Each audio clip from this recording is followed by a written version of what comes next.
നമസ്കാരം. KCV വാർത്തകളിലേക്ക് സ്വാഗതം. ഞാൻ അബേഷ് രഘുവരൻ. പ്രധാന വാർത്തകൾ.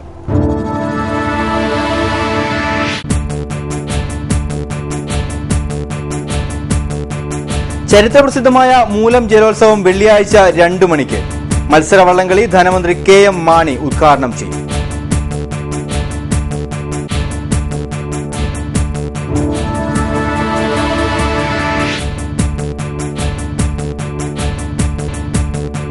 മിഥുനമാസത്തിലെ മൂലം നാളിന് മണിക്കൂറുകൾ മാത്രം ബാക്കി. ജലോത്സവത്തിന് മുന്നോടിയായി വർണ്ണാഭമായ സാംസ്കാരിക ഘോഷയാത്ര.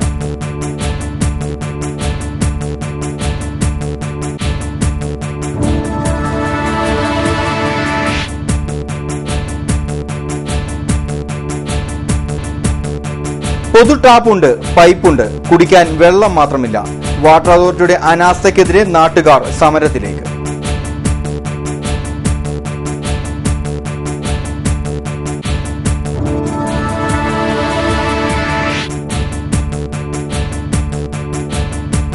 കൈനകരിയിൽ അഴിമതി ആഘോഷങ്ങൾ അരങ്ങു തകർക്കുന്നു. ഉദ്ഘാടന നാടകങ്ങൾ നടത്തിയതല്ലാതെ RO പ്ലാന്റുകൾ ഒന്നും പ്രവർത്തനക്ഷമമല്ലെന്ന് കൈനകരി വികസന സമിതി വർക്കിംഗ് പ്രസിഡന്റ് BK വിനോദ്.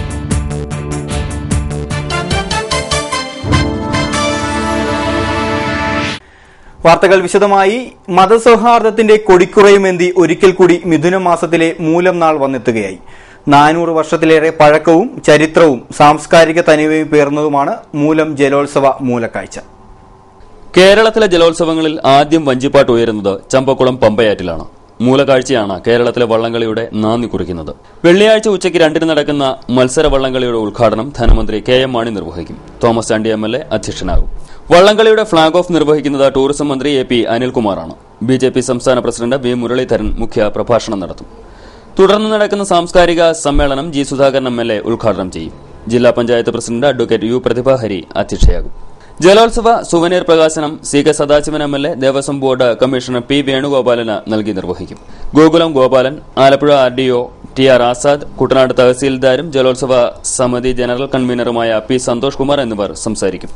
മത്സര വള്ളംകളിയിലെ വിജയികൾക്ക് കൊടിക്കുന്നിൽ സുരേഷ് MP സമ്മാനം നൽകും.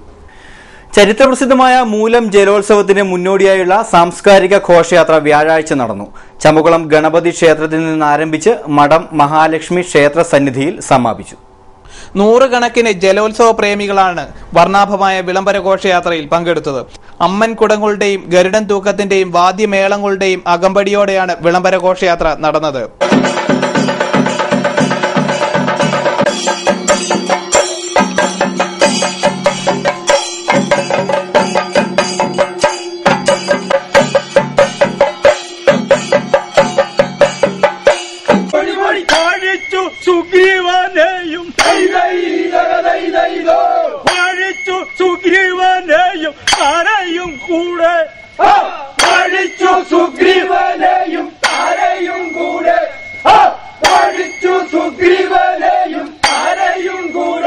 വിവിധ രാഷ്ട്രീയ സാംസ്കാരിക സന്നദ്ധ സംഘടനകളുടെയും വിവിധ വകുപ്പുകളുടെയും ഉദ്യോഗസ്ഥരുടെയും നേതൃത്വത്തിലാണ് വിളംബര ഘോഷയാത്ര നടന്നത്. ഇക്കഴിഞ്ഞ തെരഞ്ഞെടുപ്പ് കാലത്ത് കൈനഗിരി പഞ്ചായത്തിന്റെ വിവിധ ഭാഗങ്ങളിൽ RO പ്ലാന്റുകളും പൈപ്പുകളും സ്ഥാപിച്ച് ആഘോഷപൂർവ്വം ഉദ്ഘാടനം നടത്തിയിരുന്നു. എന്നാൽ നാളിതുവരെയായി ഒരു തുള്ളി വെള്ളം പോലും കൈനഗിരിയിലെ ജനങ്ങൾക്ക് ലഭിച്ചിട്ടില്ലെന്ന് കൈനഗിരി വികസന സമിതി working president BK Vinod. Kainagiri പഞ്ചായത്തിലെ 2-ാം വാർഡിൽ നിന്ന് 3-ാം വാർഡിലേക്ക് പരുത്തിവളവ് 6 പങ്ക് തോടിനു കുറുകെ വികസന സമിതി ജെട്ടിക്ക് സമീപമായി സ്ഥാപിച്ചിട്ടുള്ള പൈപ്പ് ലൈനിലൂടെ ഇതുവരെയും വെള്ളം എത്തിയിട്ടില്ല. നിലവിൽ 25 മീറ്ററോളം നീളത്തിൽ സ്ഥാപിച്ചിട്ടുള്ള ഈ പൈപ്പ് ലൈൻ 3-ാം വാർഡ് മെമ്പറുടെ വീടിന് സമീപമാണ്. എന്നാൽ കൈനഗിരി പഞ്ചായത്തിലെ 3-ാം വാർഡ് മെമ്പറുടെ സ്ഥാപിത താൽപര്യങ്ങൾ പ്രകാരമാണ് പൈപ്പ് ലൈൻ ഇവിടെ സ്ഥാപിച്ചതെന്ന് വിനോദ് പറഞ്ഞു. ഈ കഴിഞ്ഞ തെരഞ്ഞെടുപ്പിൽ കൈനഗിരി വിവിധ ഭാഗങ്ങളിൽ RO പ്ലാന്റുകൾ അതുപോലെ തന്നെ പുതിയ പൈപ്പ് ലൈനിലേക്ക് സ്ഥാപിക്കുകയുണ്ടായി. പഞ്ചായത്ത് പ്രസിഡന്റേയും വാർഡ് മെമ്പർമാരുടെയും സാന്നിധ്യത്തിൽ ഒരുപാട് ഉദ്ഘാടന കോലാഹലങ്ങൾ നമ്മൾ കണ്ടു. ഇതിൽ ഒന്നിൽ തന്നെയും, അതായത് പ്രത്യേകിച്ച് പറയുകയാണെങ്കിൽ കൈനഗരിയിൽ 6 പങ്ക് പാടശേഖരത്തിന്റെ മുന്നിലായി കാണുന്ന RO പ്ലാന്റിൽ ഇതുവരെ പൂർത്തീകരിച്ചിട്ട് മാസങ്ങളായി ഇതുവരെ ഒരു തുള്ളി വെള്ളം വന്നിട്ടില്ല. അതുപോലെ തന്നെ വികസന സമിതി എട്ടിയുടെ ഭാഗത്തായിട്ട് സ്ഥാപിച്ചിരിക്കുന്ന പൈപ്പ് ലൈൻ MLAയുടെ ഫണ്ടിൽ നിന്നാന്നൊക്കെ പറഞ്ഞുകൊണ്ട് എത്ര ലക്ഷം രൂപയുടെ ഫണ്ടാണ് ഇവിടേക്ക് നശിപ്പിക്കുന്നത്. കമ്മട്ടിക്കളത്തിൽ വന്നിരിക്കുന്ന RO പ്ലാന്റ് അത് ഉദ്ഘാടനം ചെയ്യാൻ വേണ്ടിയായിട്ട് 1.5 മാസക്കാലം പഞ്ചായത്ത് പ്രസിഡന്റിന് വേണ്ടി വെയിറ്റ് ചെയ്തു. അവസാനം നാട്ടുകാർ പ്രശ്നമുണ്ടാക്കിയതിന്റെ ഭാഗമായിട്ട് പഞ്ചായത്ത് സെക്രട്ടറി വന്ന് തുറന്നു കൊടുക്കുകയാണ് ചെയ്തത്. ഇനിയെങ്കിലും ആറുമംഗ പാടശേഖരത്തിന്റെ ഫ്രണ്ടിലായിരിക്കുന്ന പൈപ്പ് ലൈൻ ആരോ പ്ലാന്റ് എത്രയും അടിയന്തരമായിട്ട് അത് ഉദ്ഘാടനം ചെയ്തില്ലെങ്കിൽ, അല്ലെങ്കിൽ അതിൽ വെള്ളം വന്നില്ലെങ്കിൽ കൈനഗിരി വികസന സമിതി ഏറ്റെടുത്തുകൊണ്ട് കൈനഗിരി ഇന്ന് വരെ കാണാത്ത രീതിയിലുള്ള ശക്തമായ സമര പരിപാടികളായിട്ട് മുന്നോട്ട് പോകാൻ കൈനഗിരി വികസന സമിതി തീരുമാനിച്ചിരിക്കുകയാണ്. ഇത് അടിയന്തരമായി തന്നെ പഞ്ചായത്ത് പ്രസിഡന്റ് ഇടപെട്ട് ചെയ്യും എന്നാണ് ഞങ്ങൾ വിശ്വസിക്കുന്നത്. മങ്കൊമ്പ് തെക്കേക്കര ശ്മശാനം റോഡിലെ പൊതു ടാപ്പുകളിൽ കുടിവെള്ളം എത്തുന്നില്ല എന്ന് പരാതി. ചമ്പക്കുളം പഞ്ചായത്തിലെ 11, 13 വാർഡുകാരാണ് കുടിവെള്ളത്തിനായി നെട്ടോട്ടമോടുന്നത്.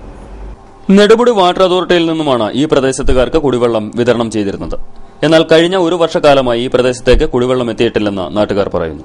ഒരു വർഷമായി ഈ ശ്മശാന റോഡിൽ ഞങ്ങൾക്ക് ഇത്രയും ഈ 11ലും 13 വാർഡിലെ ആളുകൾക്ക് വെള്ളം കിട്ടിയിട്ട്, അതുകൊണ്ട് അത് കിട്ടാനുള്ള പരിഹാരം എന്തും ഉണ്ടാക്കി തരണം. ഞങ്ങൾ മെമ്പറെ വിളിച്ച് 2 മെമ്പറെ വിളിച്ച് പറയുന്നുണ്ട്. ഇതുവരെ ഞങ്ങൾക്ക് മെമ്പർ വന്ന് കണ്ടേച്ചും പോയി, കിടങ്ങറായും AE ഓഫീസറും വന്ന് കണ്ടേച്ചും പോയിട്ടും യാതൊരു പ്രയോജനവും ഇല്ല. ഇതുവരെ ഞങ്ങൾക്ക് വെള്ളം കിട്ടുന്നുമില്ല.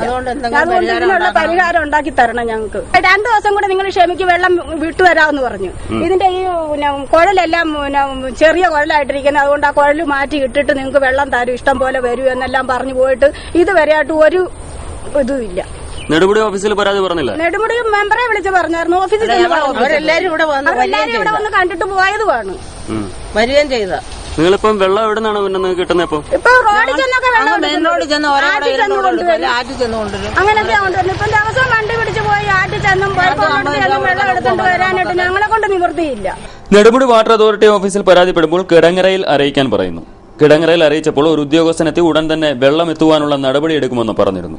എന്നാൽ മാസങ്ങൾ കഴിഞ്ഞിട്ടും യാതൊരു നടപടിയും ഉണ്ടായിട്ടില്ല. വാർഡ് മെമ്പർമാരായ റജി, അന്നമ്മ എന്നിവരെയും കാര്യങ്ങൾ നാട്ടുകാർ ബോധ്യപ്പെടുത്തിയതാണ്. കിടങ്ങര വാട്ടർ അതോറിറ്റിയിൽ കുടിവെള്ള പ്രശ്നത്തിന് അടിയന്തര പരിഹാരം കാണണമെന്നാവശ്യപ്പെട്ട നിവേദനം നൽകിയതായി 13ാം വാർഡ് മെമ്പർ റജി പറഞ്ഞു. എന്തായാലും കുടിവെള്ളം എത്തിയില്ലെങ്കിൽ വാട്ടർ അതോറിറ്റി ഓഫീസ് ഉപരോധിക്കുവാനാണ് നാട്ടുകാരുടെ തീരുമാനം. കേരള സർക്കാർ സ്ഥാപനമായ കരകൌശല വികസന കോർപ്പറേഷൻ ആലപ്പുഴയിൽ നടത്തിവരുന്ന കരകൌശല കൈത്തറി മേള ശ്രദ്ധേയമാകുന്നു. കൈരളി ക്രാഫ്റ്റ് ആൻഡ് ഫെയർ എന്ന പേരിലാണ് മേള സംഘടിപ്പിച്ചിരിക്കുന്നത്. ഇന്ത്യയിലെ വിവിധ സംസ്ഥാനങ്ങളിൽ നിന്നെത്തിയ 40ഓളം കലാകാരന്മാർ അണിയിച്ചൊരുക്കിയ കരകൌശല പ്രദർശന വിപണന മേളയ്ക്ക് അനുദിനം തിരക്കേറുകയാണെന്ന് മാനേജർ PA ചാക്കോ പറഞ്ഞു. ഈട്ടി, ചന്ദനം, പിത്തള, ഓട്, ക്ലേ, അലുമിനിയം തുടങ്ങി വിവിധ മീഡിയകളിലായാണ് കരകൌശല വസ്തുക്കൾ ഒരുക്കിയിരിക്കുന്നത്. മധുര, ചുങ്കിടി, ബംഗാളി കോട്ടൺ സാരികളും ഖാദി, കുർത്ത, ഷർട്ടുകൾ എന്നിവയും കരകൌശല വസ്തുക്കളും 10% റിബേറ്റോടുകൂടിയാണ് നൽകുന്നതെന്നും PA ചാക്കോ പറഞ്ഞു. ആലപ്പുഴയിൽ KCV വാർത്തകളോട് സംസാരിക്കുകയായിരുന്നു അദ്ദേഹം. ഉൽപ്പാദിപ്പിക്കപ്പെടുന്ന ഗുണമേന്മയുള്ള കരകൌശല ഉൽപ്പന്നങ്ങൾ അതിന്റെ യഥാർത്ഥ വിലയ്ക്ക് കസ്റ്റമേഴ്സ് എത്തിക്കുക എന്നുള്ള ഉദ്ദേശത്തോടുകൂടിയാണ് കേരള സർക്കാർ സ്ഥാപനമായ സംസ്ഥാന കരകൌശല വികസന കോർപ്പറേഷൻ ആലപ്പുഴ ബോട്ടിയോട്ടി റോഡിലുള്ള ഐശ്വര്യ ഓഡിറ്റോറിയത്തിൽ കരകൌശല കൈത്തറി വിപണന മേള സംഘടിപ്പിച്ചിരിക്കുന്നത്. കരകൌശല ഉൽപ്പന്നങ്ങൾക്ക് പുറമെ നിരവധി നിത്യോപ്രധാനമായിട്ടുള്ള നിരവധി ഉൽപ്പന്നങ്ങളും ഈ മേളയിൽ എല്ലാവർക്കും ലഭിക്കുന്നു എന്നുള്ളതാണ് ഈ മേളയുടെ പ്രത്യേകത. മേളയിലെ ഉൽപ്പന്നങ്ങൾക്കെല്ലാം 10% റിബേറ്റ് ഈ എക്സിബിഷന്റെ ഭാഗമായി അനുവദിച്ചിട്ടുണ്ട്. കാശ്മീർ മുതൽ കന്യാകുമാരി വരെയുള്ള രജിസ്റ്റേർഡ് ആർട്ടിസാൻസ് ആണ് ഈ മേളയിൽ പങ്കെടുക്കുന്നത്. മേളയ്ക്ക് നല്ല പ്രതികരണമാണ് ആലപ്പുഴയിൽ എല്ലാ വർഷവും ലഭിക്കുന്നത്. ഈ വർഷവും ഞങ്ങൾ നല്ല പ്രതികരണം പ്രതീക്ഷിക്കുന്നു. കുട്ടനാട് പാക്കേജിനെ കുറിച്ച് വ്യക്തമായ ധാരണയും അഭിപ്രായവും സഖാവ് PK ചന്ദ്രാനന്ദന് ഉണ്ടായിരുന്നുവെന്ന് അഡ്വക്കേറ്റ് CS സുജാത പറഞ്ഞു. അനാവശ്യമായ ഇടപെടലുകൾ ഉദ്യോഗസ്ഥരുടെയും കരാറുകാരുടെയും ഭാഗത്തുനിന്നുണ്ടായപ്പോൾ കുട്ടനാട് പാക്കേജിന്റെ പോക്ക് ശരിയായ ദിശയിലല്ലെന്ന് PKC വിമർശിച്ചിരുന്നതായും CS സുജാത പറഞ്ഞു. CPM കുട്ടനാട് മണ്ഡലം കമ്മിറ്റിയുടെ നേതൃത്വത്തിൽ സംഘടിപ്പിച്ച PK ചന്ദ്രാനന്ദൻ അനുസ്മരണ സമ്മേളനം ഉദ്ഘാടനം ചെയ്ത് സംസാരിക്കുകയായിരുന്നു സുജാത.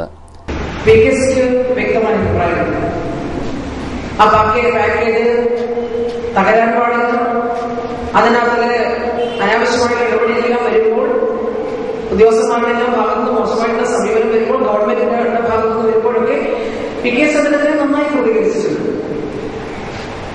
അപ്പോൾ ആലപ്പുഴ ജില്ലയുടെ വികസനത്തെ സംബന്ധിച്ച് തദ്ദേശ സ്വയംഭരണ സ്ഥാപനങ്ങളുടെ പ്രവർത്തനങ്ങൾ, സഹകരണ പ്രസ്ഥാനങ്ങളുടെ പ്രവർത്തനങ്ങൾ, പൊതുമേഖലാ സ്ഥാപനങ്ങളിൽ നന്നായി പ്രവർത്തിക്കണം. ഇതിനെ സംബന്ധിച്ചെല്ലാം PKC ഏറ്റവും ശരിയായ കാഴ്ചപ്പാടുണ്ടായിരുന്ന ആളായിരുന്നു. അതേ പ്രധാനം ചെയ്തിരുന്ന ആലപ്പുഴ മണ്ഡലത്തിന്റെ വികസനം MP വിൻസെന്റ് അധ്യക്ഷനായി. KK അശോകൻ മുഖ്യ പ്രഭാഷണം നടത്തി. Alex Mathew, Jose Kavanad, KD Mohan, advocate Jacob Abraham, Thankachan Padinjarekkalam, PK Kamalasanan, AD Kunjachan എന്നിവർ സംസാരിച്ചു. ഗതകാല ഗരിമയുടെ ഓർമ്മ പുതുക്കലാണ് ആഘോഷങ്ങൾ. ജലോത്സവങ്ങൾ കാർഷിക വൃത്തിയിൽ നിന്നും ഒരു സാംസ്കാരിക ക്രമം രൂപപ്പെടുത്തിയ ജനവിഭാഗമാണ് കുട്ടനാട്ടുകാർ. വെള്ളവും വള്ളവും വള്ളംകളിയും കുട്ടനാടൻ സാംസ്കാരിക സ്വത്വത്തിന്റെ മുഖമുദ്രകളാണ്. പമ്പ, അച്ചൻകോവിൽ, മണിമല, മീനച്ചിൽ എന്നീ 4 നദികളുടെ സംഗമവേദിയായ കുട്ടനാട് ചെമ്പകശ്ശേരി രാജ്യത്തിന്റെ നെല്ലറയായിരുന്നു. വഞ്ചിപ്പാട്ടും തേക്കുപാട്ടും ഞാറ്റുപാട്ടും നദോന്നതയുടെ ചടുല താളവും കുട്ടനാട്ടുകാരന്റെ ഹൃദയതാളമാണ്. ജലോത്സവം കുട്ടനാട്ടുകാരന്റെ രഹസ്യമായൊരു അഹങ്കാരവുമാണ്. AD 6-ാം ശതകത്തിൽ ചെമ്പകശ്ശേരി ഭരിച്ചിരുന്ന പൂരാടം തിരുനാൾ ദേവനാരായണൻ അമ്പലപ്പുഴയിൽ നാടിന് ഐശ്വര്യത്തിനായി ഒരു ക്ഷേത്രം നിർമ്മിക്കുവാൻ തീരുമാനിച്ചു. ക്ഷേത്രം പണി പൂർത്തിയായി പ്രതിഷ്ഠയ്ക്കായി കൃഷ്ണ വിഗ്രഹവും എത്തി. എന്നാൽ ദേവചൈതന്യമില്ലാത്ത വിഗ്രഹമായിരുന്നു അത്. ജ്യോതിഷികളുടെ അഭിപ്രായം മാനിച്ച് ചൈതന്യവത്തായ വിഗ്രഹം തേടി രാജകിങ്കരന്മാർ പല ദേശങ്ങളിലേക്കും സഞ്ചരിച്ചു. ഒടുവിൽ കുറിച്ചി കരിക്കുളം ക്ഷേത്രത്തിൽ ചൈതന്യം തുടിക്കുന്ന കൃഷ്ണ വിഗ്രഹം കണ്ടെത്തി. വിഗ്രഹം കൈക്കലാക്കിയ രാജഭടന്മാർ വേഗം അമ്പലപ്പുഴയ്ക്ക് തിരിച്ചു. ചമ്പക്കുളം എത്തിയപ്പോൾ നേരമിരുട്ടി. മാപ്പിളശ്ശേരി തറവാട്ടിൽ ഇട്ടിത്തൊമ്മൻ എന്ന നസ്രാണി മുഖ്യന്റെ അറയിൽ വിഗ്രഹം സൂക്ഷിച്ചു. തൊട്ടടുത്ത ദിവസം കല്ലൂർക്കാട് പള്ളി വികാരിയും നാട്ടുകാരും ചേർന്ന് ആഘോഷപൂർവ്വം വിഗ്രഹത്തെ എതിരേറ്റു. ചെറുവള്ളങ്ങളിലായി 100 കണക്കിന് ആളുകൾ വിഗ്രഹത്തെ അനുഗമിച്ചു. നാനാജാതി മതസ്ഥർ ആഘോഷപൂർവ്വം വിഗ്രഹത്തെ അനുഗമിച്ച് അമ്പലപ്പുഴ ക്ഷേത്രത്തിലെത്തിച്ചു. AD 545 മിഥുനമാസത്തിലെ മൂലം നക്ഷത്രത്തിൽ നടന്ന ആ സംഭവത്തിന്റെ ഓർമ്മ പുതുക്കുവാനാണ് എല്ലാ വർഷവും പമ്പയുടെ പുഴനങ്ങളിൽ മൂലം കളി ആരംഭിച്ചത്. ഓരോ വർഷവും കേരളത്തിലെ വള്ളംകളി ആരംഭിക്കുന്നത് ചമ്പക്കുളം മൂലം വള്ളംകളിയോടുകൂടിയാണ്. ചുണ്ടൻ, ചുരുളൻ, ഓടി, വെപ്പ തുടങ്ങിയ ഇനങ്ങളിലായി മത്സരം തിമിർക്കുമ്പോൾ ജാതി, മത, വർഗ, വർണ്ണ വൈജാത്യങ്ങൾക്കതീതമായി ഓരോ ദേശത്തിന്റെയും മുഴുവൻ പ്രാർത്ഥനയും തങ്ങളുടെ വള്ളത്തിന്റെ ജയഭേരിക്ക് വേണ്ടിയാകുന്നു. പെരുന്തച്ചന്റെ കരവിരുതിൽ വിടരുന്ന കമനീയ ശില്പങ്ങളായ കളിവള്ളങ്ങളുടെ ചാരിത നുകരാൻ, കല്ലോലിനിയിൽ കവിത രചിക്കുന്ന നയമ്പിന്റെ ശക്തി അറിയാൻ, നദോന്നതയുടെ ചടുല താളം ഹൃദയതാളത്തിൽ ആവാഹിക്കുവാൻ കുട്ടനാട് ഒരുങ്ങിക്കഴിഞ്ഞു. വെള്ളിയാഴ്ച ഉച്ചയ്ക്ക് 2-ന് മൂലം ജലോത്സവത്തിന് കേളികൊട്ടുയരും. News desk KCV. ഇനിയൊരു ഇടവേള. KCV വാർത്തകൾ നിങ്ങൾക്കായി അവതരിപ്പിക്കുന്നത് മനോഹരമായൊരു വീട് നമ്മുടെ എല്ലാം സ്വപ്നമാണ്. നിങ്ങളുടെ സ്വപ്ന ഭവനങ്ങളെ മനോഹരമാക്കാൻ ഇതാ സിമ്പിൾ. ഷാലിമാർ സൂപ്പർ ബ്രാൻഡ് ടൈലുകളുടെയും ഗ്രാനൈറ്റിന്റെയും വിസ്മയ ലോകം. വിപുലമായ സ്റ്റോക്ക്, ഫാസ്റ്റ് സർവീസ്, 100% ഗുണമേന്മ ഇവയൊക്കെ നിലനിർത്തുന്നതുകൊണ്ട് ഞാൻ പറയുന്നു Shalimar. Shalimar marbles and granite. സ്വപ്ന ഭവനത്തിന് ഇവിടെ പൂർണ്ണത. Shalimar marbles and granite, Manikkachira, AC road, Changanassery.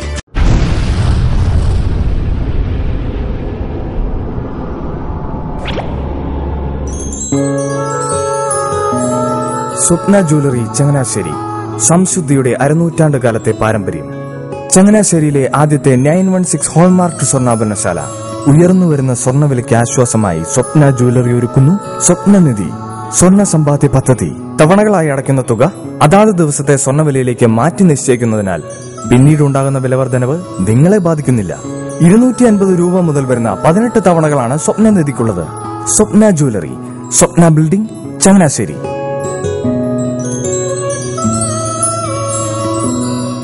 എന്റെ മോഹനേട്ടാ, എളുപ്പ വഴികളും കുറുക്കു വഴികളും നോക്കി പോകുമ്പോഴാ നമ്മളെ ആരെങ്കിലും പറ്റിക്കണത്. എന്നെ ഇന്നവരാരെങ്കിലും പറ്റിച്ചിട്ടുണ്ടോ? കാരണം എന്താ? എനിക്ക് ബുദ്ധിയുണ്ട്. അനു തിരക്കിലായിരിക്കുമല്ലേ? അതെ. അനുവിനെ കഴിഞ്ഞ ആഴ്ച ആലപ്പുഴയിലെ മുല്ലക്കൽ പ്രിൻസ് ജുവലറിയിൽ നിൽക്കുന്നത് കണ്ടിരുന്നല്ലോ. അതെ, ഞാൻ അവിടെ നിന്നാണ് സ്വർണ്ണാഭരണങ്ങൾ വാങ്ങാറുള്ളത്. അതെന്താ, മറ്റൊരുപാട് ജുവലറികൾ അവിടെ ഉണ്ടല്ലോ. പിന്നെന്താ മുല്ലക്കൽ പ്രിൻസ് ജുവലറിയിൽ നിന്ന് തന്നെ സ്വർണ്ണാഭരണങ്ങൾ വാങ്ങുന്നത്? അതെല്ലാവർക്കും അറിയാവുന്ന കാര്യമല്ലേ. ഗുണമേന്മയിലും വിശ്വസ്തതയിലും 2 പതിറ്റാണ്ടിന്റെ പാരമ്പര്യമുള്ള മുല്ലക്കൽ പ്രിൻസ് ജുവലറിയിലെ ഏറ്റവും ചെറിയ ആഭരണങ്ങളിൽ പോലും 916 BAS ഹോൾമാർക്ക് മുദ്ര ഉറപ്പുവരുത്തുന്നു. ആരുടെയും സങ്കല്പത്തിന് അനുയോജ്യമായ വ്യത്യസ്തതരം ഡിസൈൻസ്. അങ്ങനെയാവുമ്പോൾ പണിക്കൂലി കൂടുതലായിരിക്കും അല്ലേ? ഏറ്റവും കുറഞ്ഞ പണിക്കൂലി. മാത്രമല്ല 916 BAS ഹോൾമാർക്കറ്റ് സ്വർണ്ണാഭരണങ്ങൾ മാറ്റി വാങ്ങുമ്പോൾ വിലയിലോ തൂക്കത്തിലോ കുറവ് വരുന്നില്ല. അപ്പോൾ ശരിക്കും ഹീറോ മുല്ലക്കൽ പ്രിൻസ് ജുവലറിയാണല്ലേ? അത് പിന്നെ പറയാനുണ്ടോ? 100% BIS ഹോൾമാർക്കറ്റ് സ്വർണ്ണാഭരണങ്ങൾ വിൽക്കുന്ന സ്വർണ്ണാഭരണശാല പ്രിൻസ് ജുവലറി, മുല്ലക്കൽ, ആലപ്പുഴ. വാർത്തകൾ തുടരുന്നു. വിമുക്ത ഭടന്മാരുടെയും വിധവകളുടെയും പുനരധിവാസത്തിന്റെ ഭാഗമായി 55 വയസ്സിൽ താഴെ പ്രായമുള്ളവർക്ക് PSC പരീക്ഷയ്ക്ക് സൗജന്യ പരിശീലനം നൽകുന്നു. പങ്കെടുക്കുവാൻ താൽപര്യമുള്ളവർ ജില്ലാ സൈനിക ക്ഷേമ ഓഫീസിൽ പേര് രജിസ്റ്റർ ചെയ്യണം. കൂടുതൽ വിവരം ഓഫീസിൽ നിന്ന് ലഭിക്കും. കീട നിരീക്ഷണ കേന്ദ്രം കുട്ടനാട്ടിൽ നീലംപേരൂർ, വെളിയനാട് എന്നീ കൃഷിഭവനുകളുടെ പരിധിയിൽ വരുന്ന രണ്ടാം കൃഷി ഇറക്കിയ പാടശേഖരങ്ങളിൽ കരിഞ്ചാഴിയുടെ അക്രമം രൂക്ഷമായി കാണുന്നതിനാൽ കർഷകർ കൃഷിഭവനുമായി ബന്ധപ്പെട്ട് കീടനിയന്ത്രണത്തിനുള്ള മാർഗങ്ങൾ കൈക്കൊള്ളണമെന്ന് മങ്കൊമ്പ് കീട നിരീക്ഷണ കേന്ദ്രം പ്രോജക്ട് ഡയറക്ടർ അറിയിച്ചു. കരുവാറ്റ, തകഴി, പുന്നപ്പുറ തെക്ക് കൃഷിഭവനുകളുടെ പരിധിയിൽ വരുന്ന ചില പാടശേഖരങ്ങളിൽ ഇലപ്പേനിന്റെ ആക്രമണം കണ്ടുവരുന്നു. ആദ്യഘട്ടത്തിലുള്ള കീടനാശിനി പ്രയോഗം മിത്രകീടങ്ങളുടെ വംശവർദ്ധനവിനെ ദോഷകരമായി ബാധിക്കുമെന്നതിനാൽ സാങ്കേതിക ഉപദേശം സ്വീകരിച്ചതിന് ശേഷം മാത്രമേ രാസനിയന്ത്രണ മാർഗ്ഗങ്ങൾ അവലംബിക്കാവൂ. കീടരോഗ നിയന്ത്രണവുമായി ബന്ധപ്പെട്ട സംശയങ്ങൾക്ക് 047727026083 എന്ന ഫോൺ നമ്പറിൽ കീടനിരീക്ഷണ കേന്ദ്രവുമായി ബന്ധപ്പെടാവുന്നതാണ്. 2013-14 അധ്യയന വർഷം 10ാം ക്ലാസ്സിലും പ്ലസ് ടുവിനും എല്ലാ വിഷയത്തിനും A+ കരസ്ഥമാക്കിയ മത്സ്യത്തൊഴിലാളി സഹകരണ സംഘങ്ങളിൽ അംഗങ്ങളായ മത്സ്യത്തൊഴിലാളികളുടെ മക്കൾക്ക് ക്യാഷ് അവാർഡ് നൽകുന്നു. അപേക്ഷ ജൂലൈ 20-നകം ബന്ധപ്പെട്ട മത്സ്യത്തൊഴിലാളി സഹകരണ സംഘം വഴി മത്സ്യഫെഡ് പ്രോജക്ട് ഓഫീസുകളിൽ നൽകണം. കുടുംബശ്രീ ആലപ്പുഴ ജില്ലാ മിഷന്റെയും ദേശീയ ഗ്രാമീണ ഉപജീവന മിഷന്റെയും സംയുക്ത ആഭിമുഖ്യത്തിൽ ആലപ്പുഴയിൽ ഏകദിന ശില്പശാല സംഘടിപ്പിച്ചു. ആജീവിക സ്കിൽ ആൻഡ് പ്ലേസ്മെന്റ് സംബന്ധിച്ചുള്ള ശില്പശാലയാണ് നടന്നത്. ആലപ്പുഴ മുനിസിപ്പൽ ടൗൺ ഹാളിൽ നടന്ന പരിപാടി ജില്ലാ panchayat president advocate U Prathibha Hari ഉദ്ഘാടനം ചെയ്തു. അവര് എലിജിബിൾ ആണോ, അവരെയാണ് വേണ്ടത്. ഇപ്പൊ എന്റെ അടുത്ത് വരാറുണ്ട്. കഴിഞ്ഞ ദിവസം പുറക്കാട് നടന്നൊരു വാട്ടർ അതോറിറ്റിയിൽ ഒരു ജോലിക്ക് എന്നോട് പറഞ്ഞു, അവിടുത്തെ ചെയർപേഴ്സണുമായി സഹായിച്ചിരുന്നു ഒക്കെ എന്നോട് വന്ന് പറഞ്ഞു. പക്ഷെ എന്നിട്ടും എന്തോ കാരണത്താൽ അവർക്ക് അവിടെ കിട്ടിയില്ല, മറ്റിടപെടൽ വന്നിരിക്കുകയാണ്. അപ്പൊ അവർക്ക് അവിടെ കിട്ടിയില്ല എന്ന് പറഞ്ഞ് വലിയ സങ്കടപ്പെട്ട് കരഞ്ഞുകൊണ്ട് ഒരു സ്ത്രീ വന്ന ഒരു വീഡിയോയാണ്, വളരെ ചെറുപ്പമാണ്. അപ്പൊ അത്തരത്തിലുള്ളവരെ സഹായിക്കാൻ നിങ്ങൾക്കേ കഴിയത്തുള്ളൂ. അതിൽ കഴിഞ്ഞ ദിവസം നീലംപേരൂരിലെ പഞ്ചായത്ത് ചെയർപേഴ്സൺ എന്നോടൊരു കാര്യം പറഞ്ഞു. ഞാൻ സത്യം എന്റെ കണ്ണുപോലും നിറഞ്ഞു കേട്ടോ അവരത് എക്സ്പ്ലെയിൻ. അവരെന്നോട് പറഞ്ഞു, ബഡ് സ്കൂളിനെ പറ്റി പറഞ്ഞതാണ്. ഞങ്ങളുടെ നാട്ടിലൊരു കുഞ്ഞുണ്ടായിരുന്നു, 8, 9, 10 വയസ്സുള്ള ഒരു കുഞ്ഞ്. അവനെ കെട്ടിയിട്ടിട്ടാണ് അവന്റെ അമ്മ ജോലിക്ക് പോയിക്കൊണ്ടിരുന്നത്. അത് വല്ലാത്ത സങ്കടമായിരുന്നു. ഇപ്പൊ ഞങ്ങൾക്ക് ഇവിടെ ബഡ്സിന്റെ കാര്യങ്ങൾ ചെയ്യുന്നു എന്ന് പറഞ്ഞു. ഇപ്പം ശ്രീ ബിനു പറഞ്ഞു, അവരുടെ ബഡ്സ് റീഹാബിലിറ്റേഷൻ സെന്റർ ജില്ലാ പഞ്ചായത്തിന്റെ കൂടി സഹായത്തോടെ അവിടെ പൂർത്തിയാകുന്നു. അപ്പൊ ഇതെല്ലാം എന്ന് പറഞ്ഞാല് ആ ഒരു കുടുംബശ്രീ സംഘടനാ സംവിധാനത്തിന്റെ നിങ്ങൾക്ക് ചെയ്യാൻ കഴിയുന്ന ചില നന്മകളാണ്. പക്ഷെ ആ നന്മകളാണല്ലോ ഇപ്പൊ പല ADM ആന്റണി ഡൊമിനിക് അധ്യക്ഷനായി. ബ്ലോക്ക് പഞ്ചായത്ത് പ്രസിഡന്റുമാരായ Dileep Kannadan, advocate D Priyesh Kumar, B Binu, Raghunath Pillai, Ravikumar, Dani Thomas എന്നിവർ സംസാരിച്ചു. സാമ്പത്തികമായി പിന്നോക്കം നിൽക്കുന്ന കുടുംബങ്ങളിലെ അംഗങ്ങൾക്ക് സർജറി ഉൾപ്പെടെയുള്ള വിവിധ ചികിത്സകൾക്ക് ധനസഹായം ലഭ്യമാകുന്ന കാരുണ്യ ബെനവലന്റ് ഫണ്ട് പദ്ധതി പ്രതിസന്ധി ഘട്ടങ്ങളിൽ കൈത്താങ്ങായി മാറുന്നു. സംസ്ഥാന ഭാഗ്യക്കുറി വകുപ്പിന്റെ കാരുണ്യ പ്ലസ് പ്രതിവാര ഭാഗ്യക്കുറികളിൽ നിന്നുള്ള വരുമാനമാണ് ഈ പദ്ധതിക്ക് വിനിയോഗിക്കുന്നത്. സംസ്ഥാന തലത്തിൽ ധനമന്ത്രിയും ജില്ലാതലത്തിൽ ജില്ലാ കളക്ടറും ചെയർമാനായ സമിതിക്കാണ് പദ്ധതിയുടെ നിയന്ത്രണം. 3 ലക്ഷം രൂപയിൽ താഴെ വാർഷിക വരുമാനമുള്ള BPL, APL കുടുംബങ്ങളിലെ അംഗങ്ങൾക്കാണ് കാരുണ്യ ചികിത്സാ പദ്ധതി പ്രകാരം ധനസഹായത്തിന് അർഹതയുള്ളത്. ഹൃദയ സംബന്ധമായ രോഗങ്ങൾ, തലച്ചോർ, കരൾ ശസ്ത്രക്രിയകൾ, വൃക്ക, കരൾ, ഹൃദയം മാറ്റിവെക്കൽ ശസ്ത്രക്രിയകൾ, വൃക്ക രോഗങ്ങൾ, ഡയാലിസിസ്, തുടർ ചികിത്സ, പെരിസ്റ്റോണിയൽ ഡയാലിസിസ്, ക്യാൻസർ, സാന്ത്വന ചികിത്സ, മാരകമായ നട്ടല് സുഷുമ്ന നാഡി രോഗങ്ങൾ തുടങ്ങിയവയ്ക്ക് 2 ലക്ഷം രൂപ വരെയും ഓരോ ഹീമോഫീലിയ രോഗബാധിതന് 3 ലക്ഷം രൂപ വരെയും ചികിത്സാ സഹായം ലഭിക്കും. ആശുപത്രികളിൽ IP, OP വിഭാഗങ്ങളിലുള്ള എല്ലാ അസുഖങ്ങൾക്കും ഒരു കുടുംബത്തിന് 3000 രൂപ വരെ ഒറ്റത്തവണ ധനസഹായം ലഭിക്കും. നിശ്ചിത രോഗങ്ങളുടെ ചികിത്സയ്ക്കായി ആശുപത്രിയിൽ കിടക്കുന്നവർക്കും ഓപ്പറേഷൻ ഉൾപ്പെടെ ചികിത്സയ്ക്ക് തീയതി നിശ്ചയിച്ചിട്ടുള്ളവർക്കും ധനസഹായത്തിന് അപേക്ഷിക്കാം. ഗുണഭോക്താവ് സ്ഥിര താമസക്കാരനും റേഷൻ കാർഡുള്ള ആളുമായിരിക്കണം. അതാത് ജില്ലകളിലെ ഭാഗ്യക്കുറി ഓഫീസർക്കാണ് ചികിത്സാ സഹായത്തിനുള്ള അപേക്ഷ സമർപ്പിക്കേണ്ടത്. ജില്ലാ ഭാഗ്യക്കുറി ഓഫീസിൽ അപേക്ഷ സ്വീകരിച്ച തീയതി മുതൽ ധനസഹായത്തിന് അർഹതയുണ്ട്. അപേക്ഷ നൽകുന്നതിന് മുമ്പേ ചികിത്സ പൂർത്തിയാക്കിയവർക്ക് ധനസഹായത്തിന് അർഹതയില്ല. റീഎംബേഴ്സ്മെന്റ് ആനുകൂല്യമുള്ള സർക്കാർ, അർദ്ധ സർക്കാർ, പൊതുമേഖലാ സ്ഥാപനങ്ങളിലെയും ESI ആനുകൂല്യമുള്ള സ്വകാര്യ സ്ഥാപനങ്ങളിലെയും ജീവനക്കാർക്കും ആദായ നികുതി നൽകുന്നവർക്കും ചികിത്സാ ധനസഹായം ലഭിക്കില്ല. 2 ലക്ഷം രൂപ വരെ പരമാവധി ധനസഹായം ഒരു കുടുംബത്തിൽ ഒരാൾക്കോ ഒന്നിലധികം പേർക്കോ ഒറ്റത്തവണയായോ തവണകളായോ ലഭിക്കും. വിശദ വിവരങ്ങൾക്ക് അതാത് ജില്ലാ ലോട്ടറി ഓഫീസിൽ ബന്ധപ്പെടുക. തൊഴിലില്ലായ്മ പരിഹരിക്കുന്നതിനുള്ള ഏറ്റവും നല്ല പദ്ധതിയാണ് ആജീവിക സ്കിൽസ് എന്ന ജില്ലാ panchayat acting president KG Anitha പറഞ്ഞു. ദേശീയ ഗ്രാമീണ ഉപജീവന മിഷൻ കുടുംബശ്രീ മുഖാന്തരം നടപ്പാക്കുന്ന ആജീവിക സ്കിൽസ് പദ്ധതിയുടെ ഭാഗമായി ത്രിതല പഞ്ചായത്ത് പ്രസിഡന്റുമാർ, കുടുംബശ്രീ മെമ്പർ സെക്രട്ടറിമാർ, CDS ചെയർപേഴ്സൺ എന്നിവർക്കായി സംഘടിപ്പിച്ച ശില്പശാല പത്തനംതിട്ടയിൽ ഉദ്ഘാടനം ചെയ്ത് സംസാരിക്കുകയായിരുന്നു അവർ. നിർധനരായ യുവതി യുവാക്കളുടെ ഉയർച്ച ഉറപ്പാക്കുന്നതിലൂടെ ദാരിദ്ര്യ നിർമ്മാർജ്ജനം സാധ്യമാകും. കുടുംബശ്രീ നടപ്പാക്കിയ പദ്ധതികളെല്ലാം സമൂഹത്തിലെ അർഹരായവരിൽ എത്തിക്കുന്നതിന് സാധിച്ചിട്ടുണ്ട്. ആജീവിക സ്കിൽസ് പദ്ധതി നടപ്പാക്കുമ്പോൾ ത്രിതല പഞ്ചായത്തുകളുടെയും മറ്റ് സർക്കാർ വകുപ്പുകളുടെയും സംയോജനവും സഹകരണവും ആവശ്യമാണ്. അടിസ്ഥാന വിവര ശേഖരണവും തൊഴിൽ പരിശീലനങ്ങളുമായും ബന്ധപ്പെട്ട പ്രവർത്തനങ്ങൾക്ക് ത്രിതല പഞ്ചായത്തുകൾ കുടുംബശ്രീയോടൊപ്പം ആവശ്യമായ നേതൃത്വം നൽകണമെന്നും ജില്ലാ പഞ്ചായത്ത് ആക്ടിംഗ് പ്രസിഡന്റ് പറഞ്ഞു. നാവികസേന വിമുക്ത ഭടന്മാരുടെയും ആശ്രിതരുടെയും സർവീസ്, പെൻഷൻ എന്നിവ സംബന്ധിച്ച പരാതി പരിഹാരത്തിനായി കൊച്ചിയിൽ നിന്നുള്ള നാവികസേന ഉദ്യോഗസ്ഥർ ജൂലൈ 19 രാവിലെ 11 പത്തനംതിട്ട ജില്ലയിൽ എത്തും. നാവികസേനയിൽ നിന്ന് വിരമിച്ചവരും ആശ്രിതരും ഈ അവസരം പ്രയോജനപ്പെടുത്തണമെന്ന് ജില്ലാ സൈനിക ക്ഷേമ ഓഫീസർ അറിയിച്ചു. പത്തനംതിട്ട ജില്ലാ ആസൂത്രിത സമിതി യോഗം ജൂലൈ 15 ഉച്ചകഴിഞ്ഞ് 3 ജില്ലാ പഞ്ചായത്ത് കോൺഫറൻസ് ഹാളിൽ ചേരും. ലോകകപ്പ് ഫുട്ബോൾ കാലത്തെ മികച്ച പഠന അനുഭവമാക്കി കൊടുന്തുറ ഗവൺമെന്റ് LP സ്കൂൾ അധ്യാപകർ പഠനത്തിനും തുടർ പഠനത്തിനും സഹായകമായി തയ്യാറാക്കിയ വർക്ക് ബുക്ക് ശ്രദ്ധേയമാകുന്നു. ലോകകപ്പിൽ പങ്കെടുക്കുന്ന രാജ്യങ്ങളുടെ പേരുകൾ ഇംഗ്ലീഷിലും മലയാളത്തിലും രേഖപ്പെടുത്തി ആരംഭിക്കുന്ന വർക്ക് ബുക്ക് ഭാഷാ പഠനത്തിനും ഗണിത സാമൂഹിക ശാസ്ത്ര പഠനത്തിനും അവസരമൊരുക്കും. സ്കൂൾ അധ്യാപകരായ R. അരുൺകുമാറും രാജേഷ് വള്ളിക്കോടും ചേർന്നാണ് വർക്ക് ബുക്ക് തയ്യാറാക്കിയത്. ലോകകപ്പ് മാമാങ്കത്തിലെ ഇഷ്ടപ്പെട്ട ടീമിനെയും കളിക്കാരനെയും കുറിച്ച് എഴുതുന്നതിനും അവരുടെ ചിത്രങ്ങൾ ഒട്ടിച്ചു വെക്കുന്നതിനും വർക്ക് ബുക്കിൽ അവസരമുണ്ട്. ലോകകപ്പ് ഭാഗ്യജനത്തിന്റെ വിശേഷങ്ങൾ വിവരിക്കുന്ന വർക്ക് ബുക്ക് നാഷണൽ ഗെയിംസിന്റെ ഭാഗ്യജനത്തെ അറിയാനും കുട്ടികളെ പ്രേരിപ്പിക്കുന്നു. ലോകകപ്പ് വിജയികളുടെയും വേദികളുടെയും ചരിത്രം രേഖപ്പെടുത്തേണ്ട വർക്ക് ബുക്കിൽ കണ്ടെത്തിയ വിവരങ്ങളെ അടിസ്ഥാനമാക്കി ചോദ്യങ്ങൾക്ക് ഉത്തരം നൽകുന്നതിനുള്ള പേജും ഒരുക്കിയിട്ടുണ്ട്. ഫുട്ബോൾ വാക്കുകൾ ഉപയോഗപ്പെടുത്തി ഡിക്ഷണറി തയ്യാറാക്കുന്നതിനും പദപ്രശ്നങ്ങൾക്ക് ഉത്തരം കണ്ടെത്തുന്നതിനും വർക്ക് ബുക്ക് സഹായിക്കും. ലോകകപ്പിന്റെ ഭാഗമായി സ്കൂളിൽ നടക്കുന്ന വിവിധങ്ങളായ പ്രവർത്തനങ്ങളിൽ ഒന്നാണ് വർക്ക് ബുക്ക്. സ്കൂളിൽ എല്ലാ കുട്ടികളും ഫുട്ബോൾ ആൽബം പൂർത്തീകരിച്ചിട്ടുണ്ട്. 7 മീറ്റർ നീളത്തിൽ സ്കൂൾ ചുവരിൽ ഒരുക്കിയ ചുമർ ചിത്ര പത്രികയും ശ്രദ്ധയാകർഷിക്കുന്നു. കേരള പ്രസ് അക്കാദമിയുടെ ഇൻസ്റ്റിറ്റ്യൂട്ട് ഓഫ് കമ്മ്യൂണിക്കേഷനിൽ journalism and communication, television journalism, public relation and advertising എന്നീ ബിരുദാനന്തര ഡിപ്ലോമ കോഴ്സുകൾക്ക് അപേക്ഷ സമർപ്പിച്ച വിദ്യാർത്ഥികൾക്കായുള്ള പ്രവേശന പരീക്ഷ ജൂലൈ 13 നടത്തും. അപേക്ഷകർക്കായുള്ള ഹാൾ ടിക്കറ്റുകൾ അയച്ചിട്ടുണ്ട്. ജൂലൈ 10 അകം ഹാൾ ടിക്കറ്റ് ലഭിക്കാത്തവർ പ്രസ് അക്കാദമി ഓഫീസുമായി ബന്ധപ്പെടുക. കേരള തൊഴിലാളി ക്ഷേമ ബോർഡിലെ വരിക്കാരുടെ 8ാം ക്ലാസ്സിൽ പഠിക്കുന്ന കുട്ടികളിൽ നിന്നും 2014-15 വർഷത്തേക്കുള്ള വിദ്യാഭ്യാസ ഗ്രാന്റിന് അപേക്ഷ ക്ഷണിച്ചു. അപേക്ഷാ ഫോറവും പ്രോസ്പെക്ടസും ജില്ലാ ഓഫീസുകളിൽ നിന്ന് ലഭിക്കും. സ്വന്തം വിലാസം എഴുതിയ 5 രൂപയുടെ സ്റ്റാമ്പൊട്ടിച്ച കവർ സഹിതം അപേക്ഷിച്ചാൽ തപാൽ മാർഗവും ലഭ്യമാണ്. ചമ്പക്കുളം ബ്ലോക്ക് പഞ്ചായത്ത് സംയോജിത നീർത്തട പരിപാലന കമ്മിറ്റിയുടെ സംയുക്ത യോഗം നടന്നു. ചമ്പക്കുളം ബ്ലോക്ക് പഞ്ചായത്ത് നിർവഹണ ഏജൻസിയായ സംയോജിത നീർത്തട പരിപാലന പരിപാടിയുടെ പ്രവർത്തനങ്ങൾ അവലോകനം ചെയ്യുന്നതിനായാണ് യോഗം സംഘടിപ്പിച്ചത്.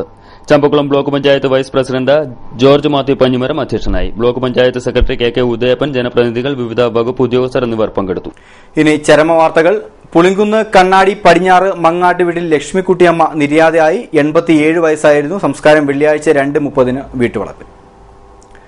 പ്രധാന വാർത്തകൾ ഒരിക്കൽ കൂടി.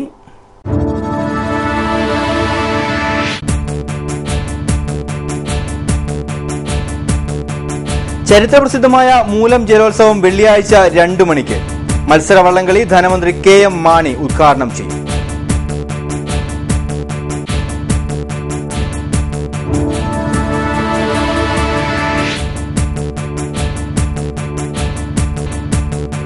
മിഥുനമാസത്തിലെ മൂലം നാളിന് മണിക്കൂറുകൾ മാത്രം ബാക്കി. ജലോത്സവത്തിന് മുന്നോടിയായി വർണ്ണാഭമായ സാംസ്കാരിക ഘോഷയാത്ര.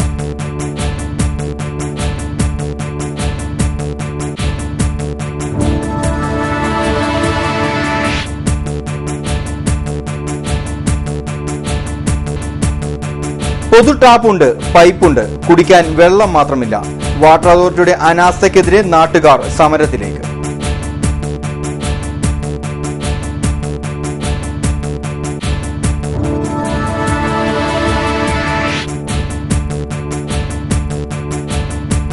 കൈനകരിയിൽ അഴിമതി ആഘോഷങ്ങൾ അരങ്ങു തകർക്കുന്നു. ഉദ്ഘാടന നാടകങ്ങൾ നടത്തിയതല്ലാതെ RO പ്ലാന്റുകൾ ഒന്നും പ്രവർത്തനക്ഷമമല്ലെന്ന് കൈനകരി വികസന സമിതി വർക്കിംഗ് പ്രസിഡന്റ് BK വിനോദ്.